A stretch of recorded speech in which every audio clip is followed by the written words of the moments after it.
नमस्कार विद्यार्थी मित्रांनो, मी राजेश काळे आपले सहर्ष स्वागत करतो काळेज करिअर अकॅडमीच्या ऑफिशियल यूट्यूब चॅनलमध्ये.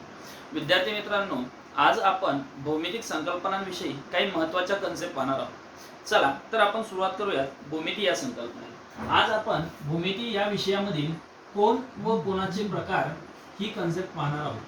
आता कोन व कोनाचे प्रकार या संकल्पनेमध्ये एक्झॅक्टली आपल्याला कुठल्या कुठल्या गोष्टी पाहायच्या आहेत, कोन म्हणजे काय, कोनाचे कुठले कुठले प्रकार आहेत, त्यानंतर कोनाचे इतर प्रकार काय आहेत, या सर्व गोष्टी आज आपण या ठिकाणी पाहणार आहोत. चला तर सुरुवात करूयात कोन आणि कोनाचे प्रकार. बघा, कोन आणि कोनाचे प्रकार यामध्ये सगळ्यात पहिली कन्सेप्ट येते कोन. आता कोन या संकल्पनेला शिकण्या अगोदर आणखीन काही कन्सेप्ट आपल्याला शिकणं खूप गरजेचं आहे, त्या आपण सुरुवातीला शिकूया. बघा, आता यामध्ये सगळ्यात पहिली कन्सेप्ट आहे रेषा. आता रेषा कशाला म्हणायचं, दुसरा आहे रेषाखंड,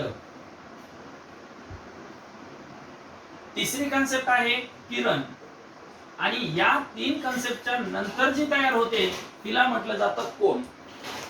मग आता कोन ही संकल्पना शिकण्याच्या अगोदर आपल्याला या तीन कन्सेप्ट शिकणं खूप गरजेचं आहे. बघा, आता आपल्याला या भूमितीमधील सगळ्यात महत्त्वाची जी कन्सेप्ट आहे, जिथून भूमिती सुरू होते, ती म्हणजे बिंदू. ती म्हणजे काय, बिंदू. या बिंदूला इंग्रजीमध्ये पॉइंट असं म्हटलं जातं. बिंदूला काय म्हटलं जातं, पॉइंट असं म्हटलं जातं. आता या बिंदूंपासून रेषा तयार होते. आता बिंदूंपासून रेषा कशी तयार होते, नीट लक्षात घ्या. ज्या वेळेस हे बिंदू एकमेकांना जोडले जातात, अनंत बिंदू ज्यावेळेस एकमेकांना जोडले जातात या प्रकारामध्ये, त्यावेळेस तयार होणाऱ्या आकृतीला आपण रेषा असं म्हणतो. त्यावेळेस तयार होणाऱ्या आकृतीला आपण काय म्हणतो, रेषा म्हणतो. बघा, परत एकदा सांगतो मी, रेषा म्हणजे काय.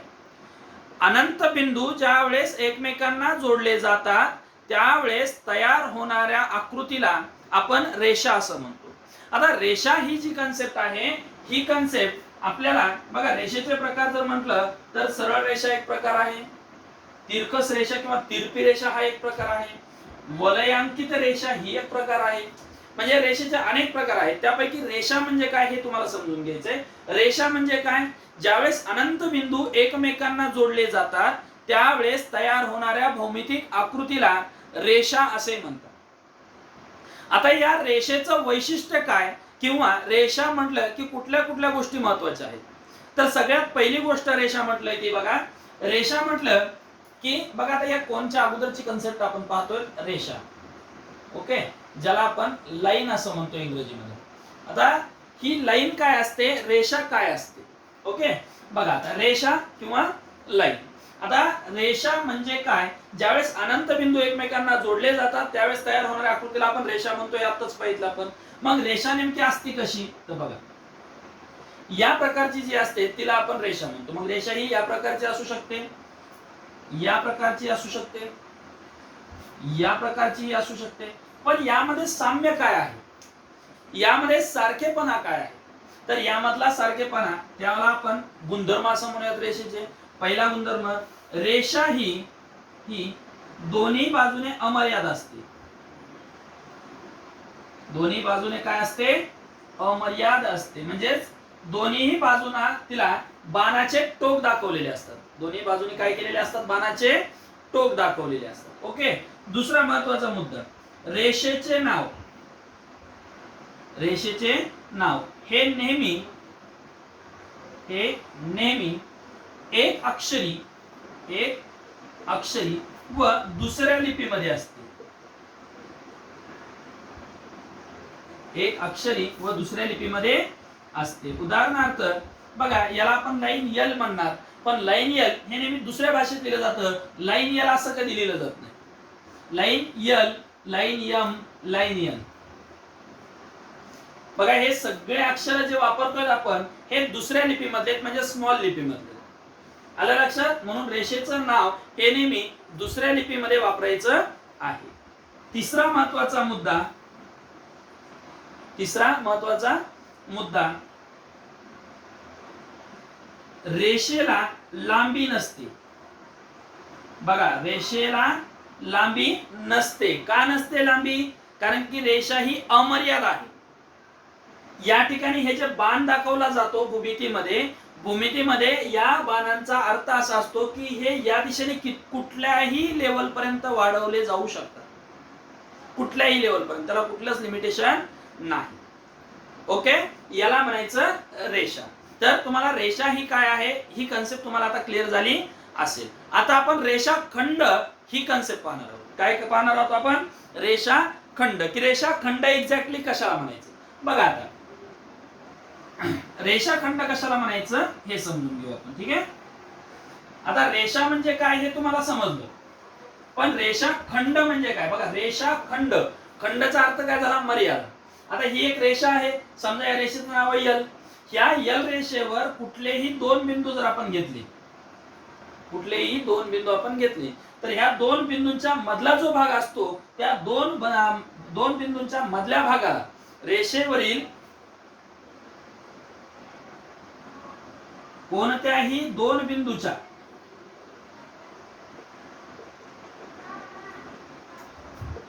आतील भागाला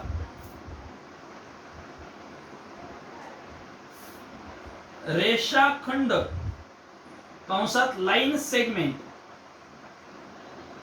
किंवा निस्तसेग असे म्हणतात,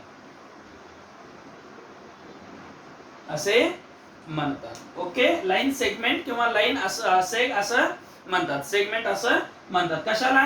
की एखाद्या रेषेवरील कुठलेही दोन बिंदू घेतले आपण आणि त्या दोन बिंदूंच्या मधल्या रेषेचं, या दोन बिंदूंच्या मधला जो भाग असतो त्या मधल्या भागाला आपण काय म्हणतो? रेषाखंड असं म्हणतो. मग आता रेषाखंड आणि रेषा यामधला फरक काय आहे, या दोघांमध्ये काय तफावत आहे? तर बघा, पहिला नियम, रेषाखंड हा दोन्ही बाजूने मर्यादित असतो. दोन्ही बाजूने काय असतो? मर्यादित असतो. जसं की आपण रेषेच्या बाबतीत पाहिलं, रेषा ही अमर्याद असते. रेषा ही काय असते? अमर्याद असते. पण रेषाखंड मात्र दोन्ही बाजूने मर्यादित झालेला असतो. म्हणजेच या ठिकाणी बघा, मी तुम्हाला इथं दाखवलंय एबी. हा एबी जो आहे हा एवढाच मर्यादित आहे, ह्याचा अमर्यादपणाशी काहीही घेणं देणं नाही, कारण तो मर्यादित झालेला. दुसरा महत्वाचा मुद्दा, रेषाखंडाचे नाव दोन अक्षरी असते व पहिल्या लिपीत असते. पहिल्या लिपीत असते. ओके, बघा नीट लक्षात घ्या. रेषाखंडाचं जे नाव आहे ते दोन अक्षरी, जसं की या ठिकाणी आपण रेषाखंड एबी असं म्हटलेलं आहे का एबी हे. मग ह्याला दोन अक्षरी नाव आहे आणि विशेष म्हणजे तुम्ही जर ऑब्झर्व केलं असेल तर लक्षात आलं असेल, हे नाव कसे येतं? कॅपिटल आहेत, स्मॉल लेटर मध्ये नाही. रेषेचं नाव हे स्मॉल लेटर मध्ये होतं, पण या ठिकाणी हे नाव जे आहेत हे कशामध्ये येतं? कॅपिटल लेटर मध्ये आहेत, म्हणजेच पहिल्या लिपीमध्ये आहे. ओके, तिसरा महत्वाचा मुद्दा, रेषाखंडाला स्वतंत्र लांबी असते. स्वतंत्र लांबी असते. रेषाखंडाला काय असते? लांबी असते. ओके, आता रेषाखंडाला लांबी असते याचा अर्थ काय झाला?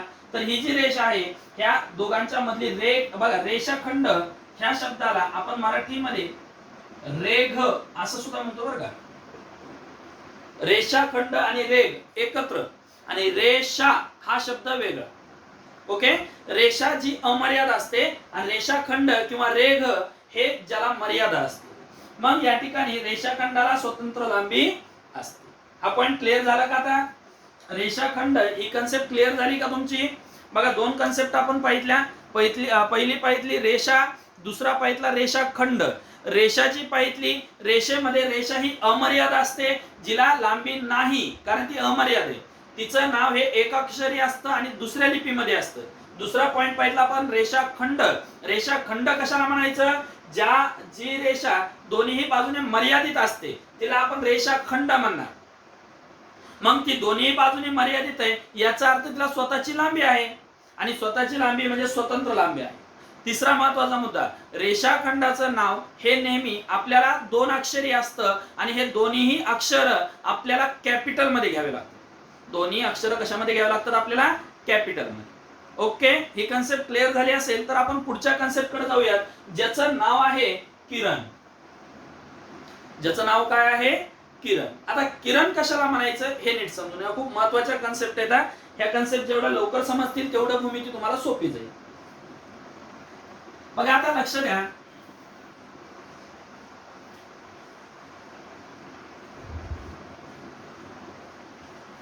आता या ठिकाणी आपल्याला किरण ही कन्सेप्ट पाहिजे आहे. किरण कन्सेप्ट कशी पाहणार? तर जी रेषा एका बाजूला मर्यादित असते, जी रेषा एका बाजूला काय झालेली बघा मर्यादित, हिला बाण नाही दाखवलेला, आणि दुसऱ्या बाजूने मात्र अमर्याद असते. जी रेषा एका बाजूने मर्यादित व दुसऱ्या बाजूने अमर्यादित असते. बघा याची व्याख्या जर लिहायला गेलात तुम्ही, जी रेषा एका बाजूने मर्यादित व एका बाजूने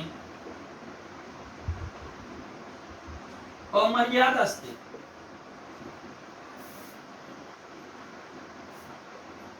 त्या रेषेला किरण असे म्हणतात. काय म्हणतात? किरण.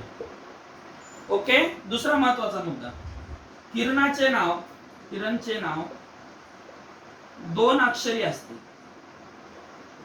व कॅपिटल असते. किरणाचं नाव हे कसं असतं? दोन अक्षरी आणि कॅपिटल. जसं की याला मी नाव दिलं ओ आणि याला नाव दिलं बी. तर हा झाला किरण ओबी. एक महत्वाचा नियम या ठिकाणी सांगतो तुम्हाला, लक्ष द्या. किरण ओबी. आता किरण ओबी आणि आता हाच जर समजा आपण एक रेषाखंड विचारात घेतला ए बी. काय विचारात घेतला? A B. तर ह्या ए बी ला रेख ए बी किंवा रेख बी ए असं आपण दोन्हीही म्हणू शकतो. काही अडचण नाही. म्हणजे नाव तुम्ही इकडून इकडे वाचा किंवा इकडून इकडे वाचा, काही अडचण नाही. कशाला? रेषाखंडाला. परंतु ओके, जो किरण असतो का किरण, किरणचं नाव आपल्याला दोन्ही प्रकारे वापरता येत नाही. मग कसं वाचणार? तर किरण चे नाव वाचत असताना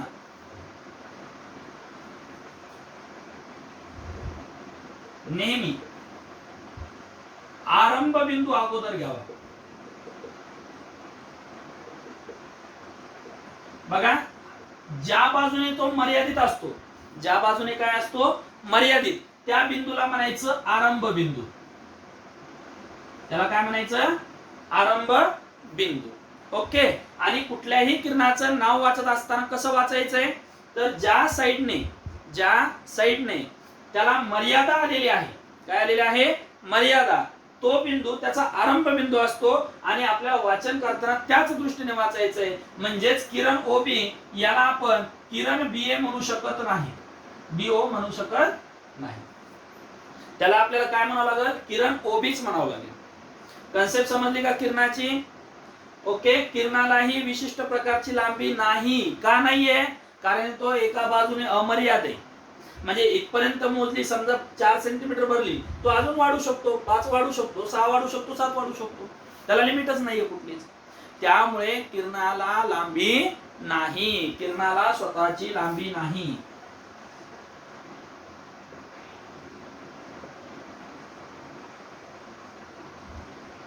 ओके. तर आतापर्यंत आपण 3 कन्सेप्ट पाहितल्या. पहिली कन्सेप्ट होती रेषा, दुसरी कन्सेप्ट होती रेषाखंड आणि तिसरी कन्सेप्ट होती किरण. या 3 कन्सेप्टच्या आधारावर आता आपल्याला महत्त्वाची कन्सेप्ट शिकायची आहे, ती म्हणजे कोन आणि कोनाचे प्रकार. ओके. चला आता कोन आणि कोनाचे प्रकार शिकूयात आपण या ठिकाणी. बघा, आताची जी कन्सेप्ट आहे आपली महत्त्वाची, ती आहे कोन, ज्याला आपण इंग्रजीमध्ये अँगल असं म्हणतो. काय म्हणतो आपण? अँगल. खूप महत्त्वाची कन्सेप्ट आहे, नीट समजून घ्या सगळ्यांनी. बघा आता कोन कशाला म्हणायचं? ओके. ज्या वेळेस एकाच आरंभ बिंदू मधून 2 किरण बाहेर पडतात. किती किरण बाहेर पडतात? 2 किरण. बघा नीट लक्षात घ्या. हा ओ एक आरंभ बिंदू आहे, त्या ओ मधून ओ ए हा एक किरण बाहेर पडला, याला आपण किरण ओ ए म्हणू, किरण ओ ए म्हणू. आणि हा जो आहे याला आपण किरण ओबी म्हणू. आता दोघांचा सुद्धा जो आरंभ बिंदू आहे तो सारखाच आहे ओ. दोघांचाही आरंभ बिंदू कसा आहे? सारखा आहे ओ.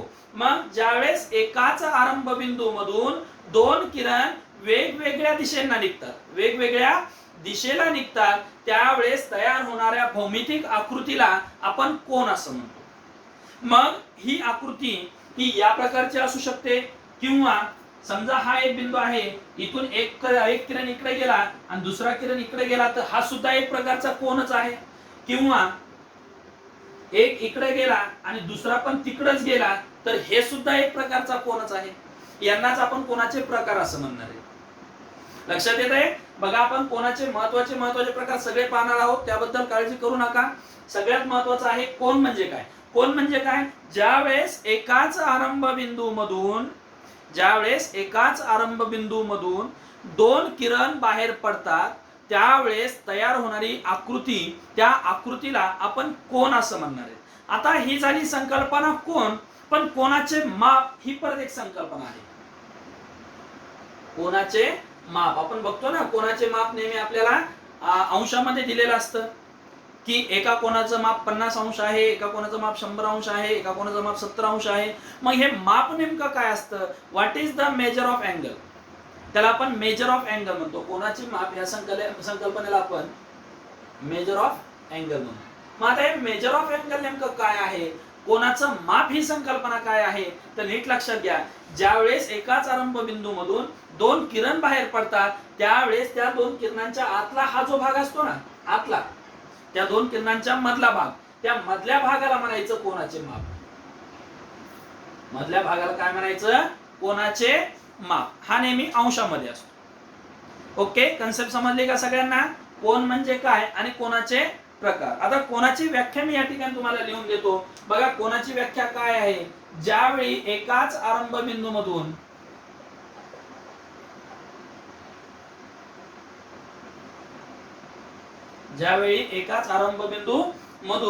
दोन किरण बाहेर पडतात,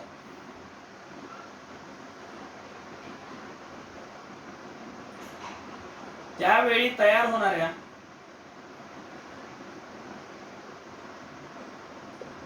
भौमितिक आकृतीला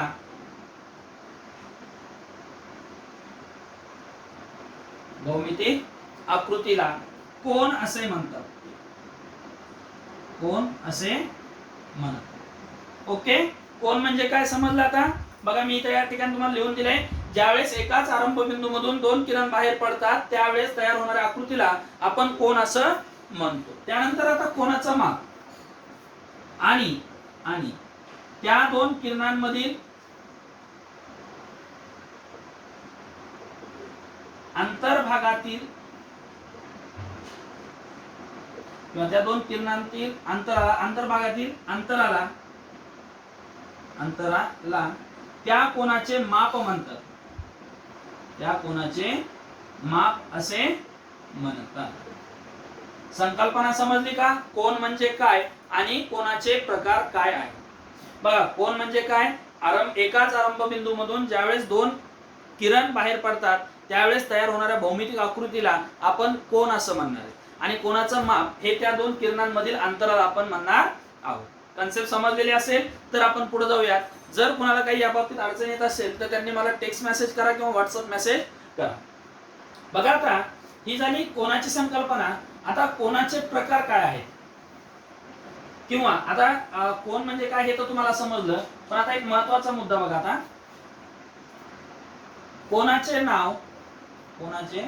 नाव हे दोन प्रकारे दाखवले जाते. दोन प्रकारे वाचता किंवा लिहिता येते. पहिला आहे 3 अक्षरी. कोनाचं नाव हे 3 अक्षरी सुद्धा वाचता येतं. आणि दुसरं आहे 1 अक्षरी. ओके, 3 अक्षरी आणि 1 अक्षरी. आता 3 अक्षरी काय आहे, 1 अक्षरी काय आहे, नीट समजून घ्या. ज्यावेळेस आपल्याला एखाद्या कोनाचं नाव हे 3 अक्षरी वाचायचं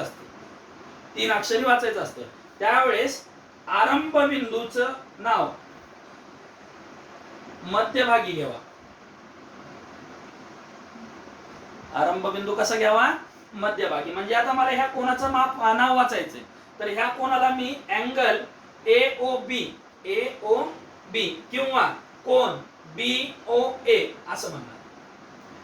बघा, पण दोन्ही वेळेस वाचत असताना मी काय केलंय, दोन्ही वेळेस वाचत असताना मध्यभागी मात्र आरंभ बिंदूच घेतलाय, मध्यभागी दुसरा घटक चालत नाही. ओके. आणि ज्यावेळेस एक अक्षरी नाव त्याचं वाचायचंय त्यावेळेस तर डायरेक्ट आरंभ बिंदूच घेऊन टाकायचा. काय घेऊन टाकायचा? आरंभ बिंदू. मग कोणता असेल बरं? कोन O. झालं. लक्षात आलं? कोणाचं नाव हे दोन प्रकारे कसं वाचायचंय? पहिल्यांदा 3 अक्षरी ज्यामध्ये आरंभ बिंदू हा मध्यभागी आला पाहिजे आणि पहिला आणि शेवटचा अंक तुम्ही आदला बदल केली तरी काही फरक पडत नाही. आणि दुसरा जो आहे त्यामध्ये फक्त आरंभ बिंदू घ्यायचा आहे. आता उदाहरणार्थ मी दुसरी या ठिकाणी एक आकृती काढतो. समजा ही एक आकृती आहे, याला नाव देऊ आपण PQR. आता ही जी आकृती आपण घेतलेली आहे या आकृतीमध्ये आरंभ बिंदू कोण आहे? O आहे. आरंभ बिंदू कोण आहे? O आहे. या O पासून OP हा एक किरण निघाला आणि OR एक हा किरण निघाला. 2 किरण बाहेर निघले. आता हे 2 किरण बाहेर निघाल्यानंतर मला ह्या कोणाचं नाव दाखवायचंय, तर मी कोणाचं नाव काय दाखवणार? कोन POR किंवा कोन PROP. हे झाले 3 अक्षरी. आणि जर मला एक अक्षरी दाखवायचं, सॉरी PQR आणि RQP, आणि जर मला एक अक्षरी दाखवायचं असेल तर एक अक्षरी मध्ये मी फक्त काय दाखवणार? कोन. याला म्हणायचं कोणाचं नाव.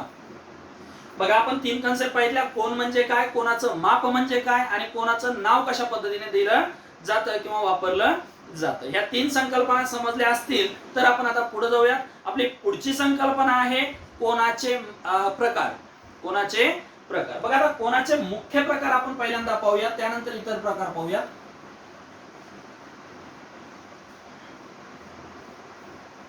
कोनाचे मुख्य प्रकार आणि कोनाचे इतर प्रकार. ओके.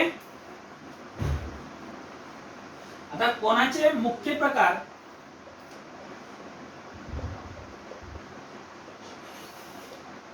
तीन आहेत.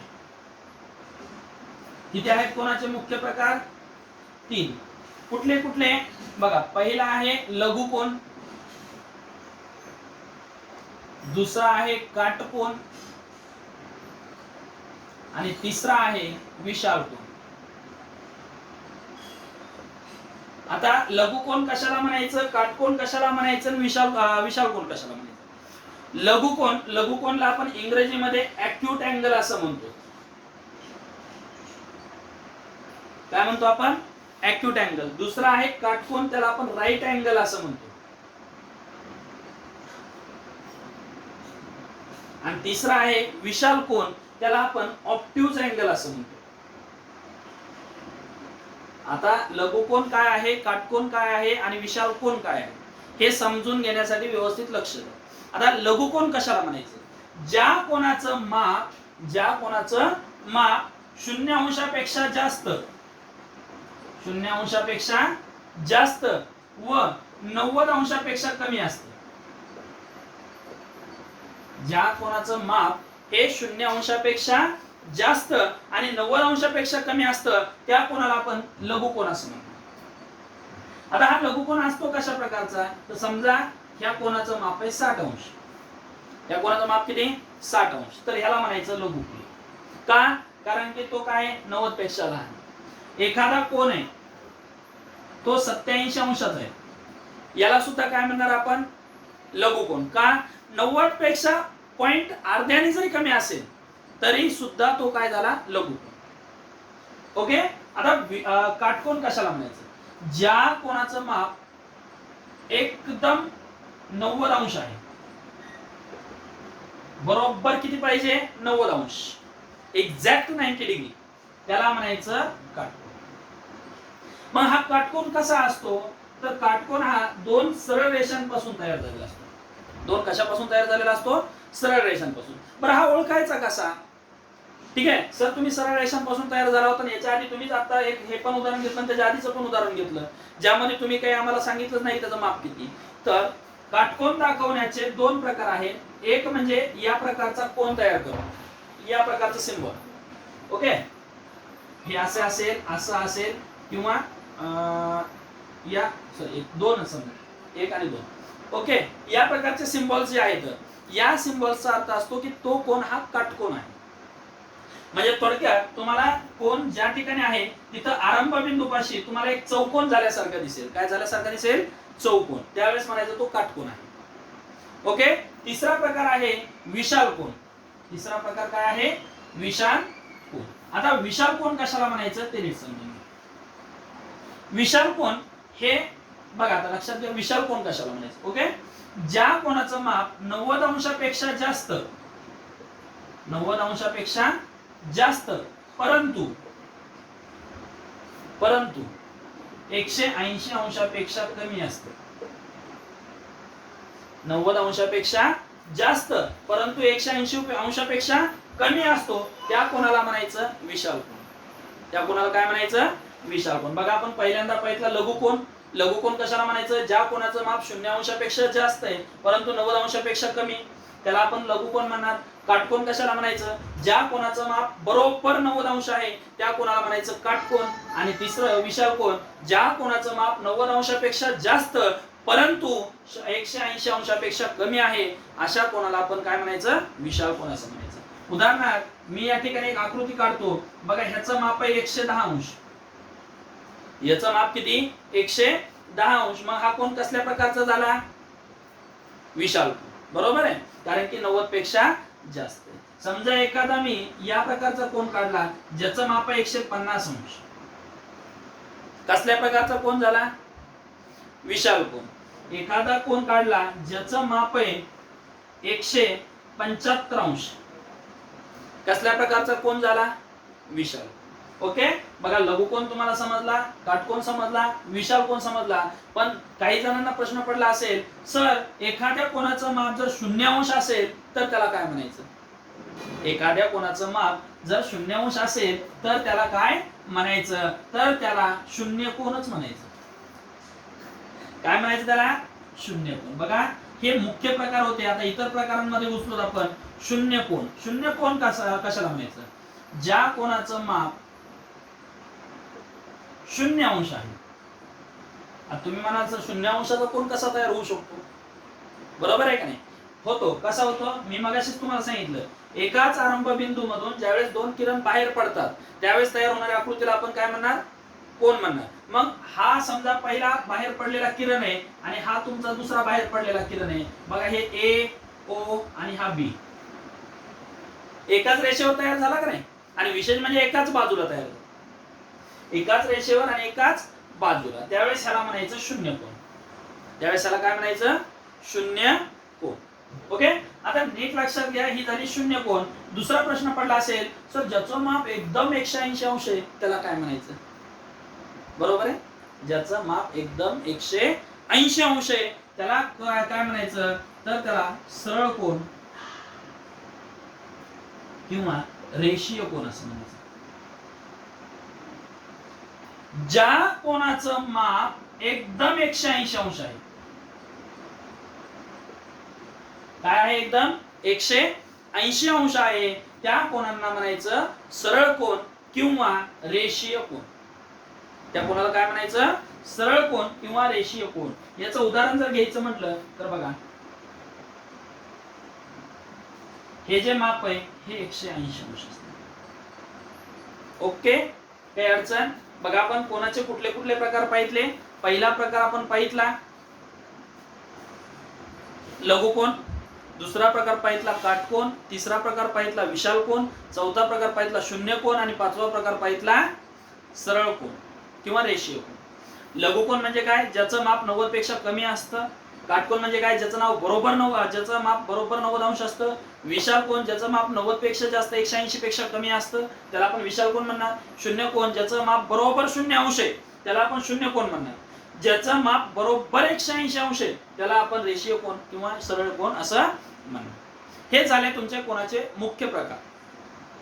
आता याच्या व्यतिरिक्तही काही प्रकार आहेत, ते प्रकार आपल्याला घ्यायचे आहेत आणि ते खूप महत्वाचे आहेत. आलं लक्षात? म्हणजे स्पर्धा परीक्षेमध्ये मॅक्झिमम फोकस हा त्याच प्रश्नांवर केला जातो. याच्यावर तुम्हाला जास्त प्रकार विचारले जात नाही. मे बी एखादा प्रश्न विचारला जाऊ शकतो, कसा की ज्या कोणाचं माप 90 अंशापेक्षा कमी असते त्या कोणाला टिंबटिंब कोण म्हणतात, ज्या कोणाचं माप 90 अंशापेक्षा जास्त असतो त्या कोणाला टिंबटिंब कोण असे म्हणतात. असे नॉमिनल प्रश्न यामध्ये विचारले जाऊ शकतात.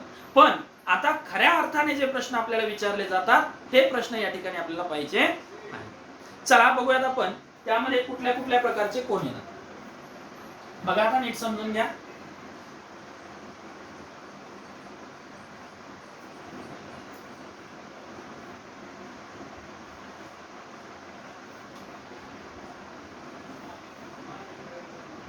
बघा सगळ्यात पहिला प्रकार आहे आपला कोटिकोन. सगळ्यात पहिला प्रकार काय आहे? कोटिकोन, ज्याला आपण कॉम्प्लिमेंटरी अँगल म्हणतो. Complementary angle. आता कॉम्प्लिमेंटरी अँगल कशाला म्हणायचं किंवा कोटिकोन कशाला म्हणायचं, तर ज्या दोन कोनांच्या मापांची बेरीज, हा शब्द खूप महत्वाचा आहे. म्हणजे कोण कोटिकोन असण्यासाठी ते किती जण पाहिजेत? दोघं. ज्या दोन कोनांच्या मापांची बेरीज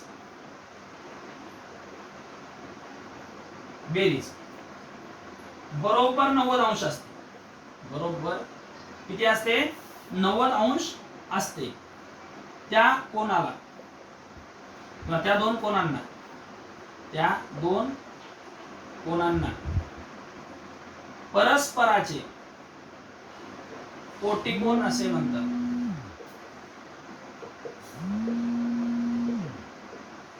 परस्परांचे कोटिकोन असे म्हणतात.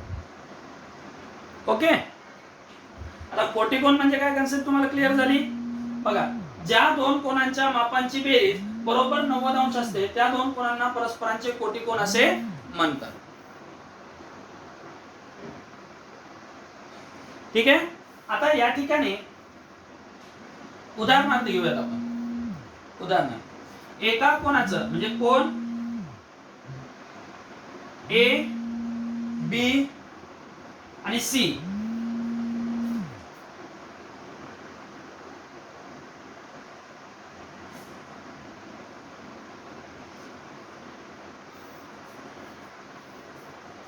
ओके. कोण ए, बी, सी याचं माप आहे 40 अंश.